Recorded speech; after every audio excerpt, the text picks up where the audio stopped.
आगामी नगरीय निकाय के चुनावों के मद्देनजर शुक्रवार को बहुप्रतीक्षित वार्ड आरक्षण की प्रक्रिया हुई, जिसमें शहर के सभी 45 वार्डों में पार्षद पद हेतु आरक्षण की घोषणा की गई। इस घोषणा के साथ ही पार्षद पद के तमाम दावेदारों में कहीं खुशी कहीं गम का माहौल नजर आया।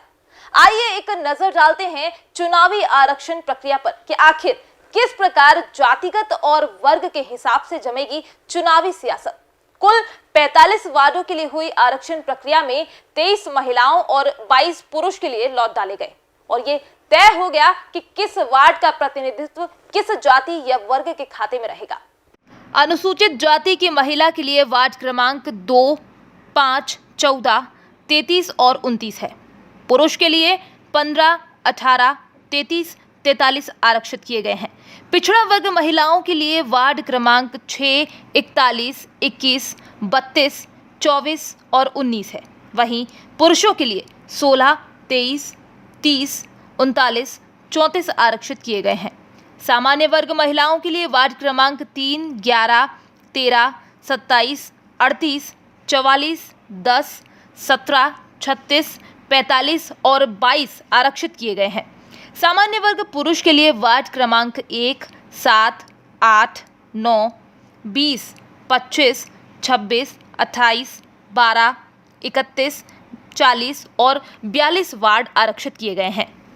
इस प्रक्रिया के बाद पार्षद पद के लिए लंबे समय से अपने मोहल्ले में पापड़ बेल रहे कितने ही दावेदारों के या तो चेहरे खिल उठे या फिर चेहरे पर उदासी छा गई। सभी दावेदार अब नए सिरे से गणित और जुगाड़ बिठाने में लग गए हैं। उल्लेखनीय है कि देवास नगर निगम में कुल 45 वार्ड हैं, जिनमें भाजपा का बहुमत है।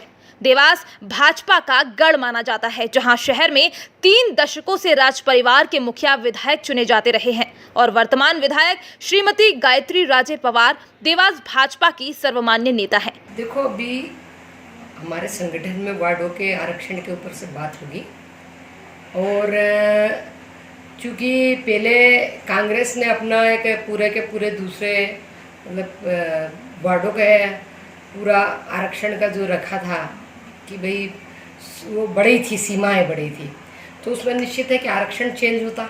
पर फिर भी संगठन में बैठ के देखेंगे कि जो आरक्षण हुआ है, अगर कहीं कोई गलत होगा तो हमारी पार्टी के साथ में हम आपत्ति दर्ज करा। बीते कुछ माह पूर्व प्रदेश में सत्ता परिवर्तन के बाद से फिर से भाजपा के काबिज हो जाने से भाजपा कार्यकर्ता न केवल जोशो खरोश से लबरेज हैं, बल्कि विधायक के नेतृत्व में निगम को एक बार फिर से कब्जे में लेने की रणनीति पर काम भी कर रहे हैं। प्रदेश में 26 सीटों पर होने वाले उपचुनाव में देवास जिले की महत्वपूर्ण हाटपिपलिया सीट पर विधायक का चुनाव होना है। इधर भाजपा के जिला अध्यक्ष के रूप में ऊर्जावान युवा नेता राजीव खंडेलवाल को कमान सौंपी जाने से वे और उनके प्रतिबद्ध कार्यकर्ता बेहद उत्साह में नजर आ रहे हैं। जी, मैं जो भी सरकारी प्रक्रिया हुई है उससे पूर्ण रूप से संतुष्ट हूँ और मैं प्रदेश के मुख्यमंत्री आदरणीय शिवराज सिंह जी को बहुत बहुत धन्यवाद ज्ञापित करूँगा कि उनसे हमारी 2 मांगे थी। एक तो था कि चुनाव जो कांग्रेस की सरकार ने पद्धति बदली थी इनडायरेक्ट, तो हमारी इच्छा थी, हम सबकी और भारतीय जनता पार्टी की मांग भी थी कि डायरेक्ट चुनाव कराया जाए, जनता अपना प्रतिनिधि चुने। इस पूरे चुनावी हलचल के बीच आइए रुक करते हैं हमारे विशेष संवाददाता बाबू भाटिया जी की ओर। बाबू, आपसे हम जानना चाहेंगे कि ये जो चुनावी समीकरण बन रहा है नया, इसमें प्रत्याशियों का चयन किस प्रकार से होगा?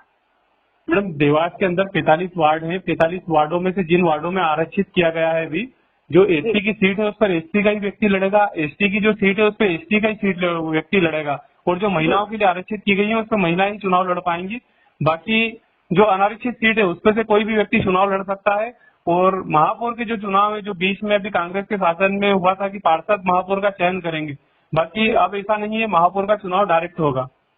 अच्छा, तो ये जो जातिगत और वर्ग के हिसाब से जो चुनावी विचार जम रही है, तो इसमें आप क्या कहना चाहते हैं? आपके क्या विचार है?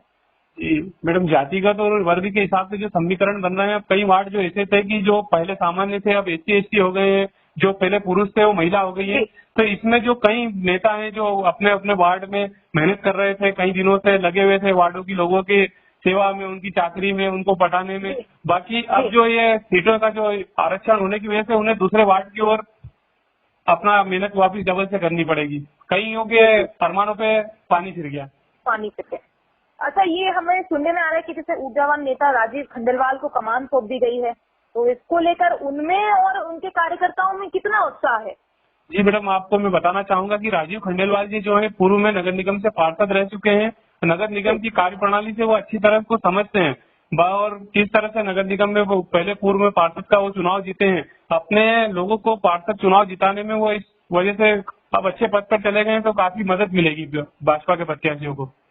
और कांग्रेस में जो शहर कांग्रेस अध्यक्ष मनोज राजानी जी हैं, उनकी भी काफी अच्छी कमान है कांग्रेसियों में, वह भी वार्ड में लगे हुए हैं और अभी कई कार्य ऐसे कर रहे हैं वो भी कि दोनों में मतलब पकड़ बराबर टक्कर की रहेगी।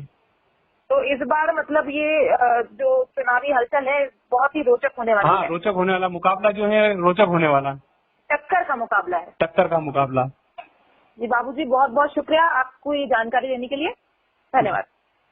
अगर नगर निगम चुनाव में कांग्रेस की बात करें तो यहां प्रदेश की सत्ता परिवर्तन का साफ असर दिखाई देता है और जहां कांग्रेस शहर कांग्रेस अध्यक्ष मनोज राजानी के आसपास ही नजर आती रही है, वहां नई आरक्षण प्रक्रिया के बाद चुनाव के परिप्रेक्ष्य में सभी गुटों के साथ समन्वय और व्यवस्थित रणनीति की जरूरत होगी। हालांकि ये आरक्षण प्रक्रिया के तुरंत बाद की बात है, अभी तो तमाम गणित और समीकरण सामने आने हैं, उठापटक होनी है, मगर हाँ, आने वाला समय राजनीतिक रूप से बेहद रोचक होगा।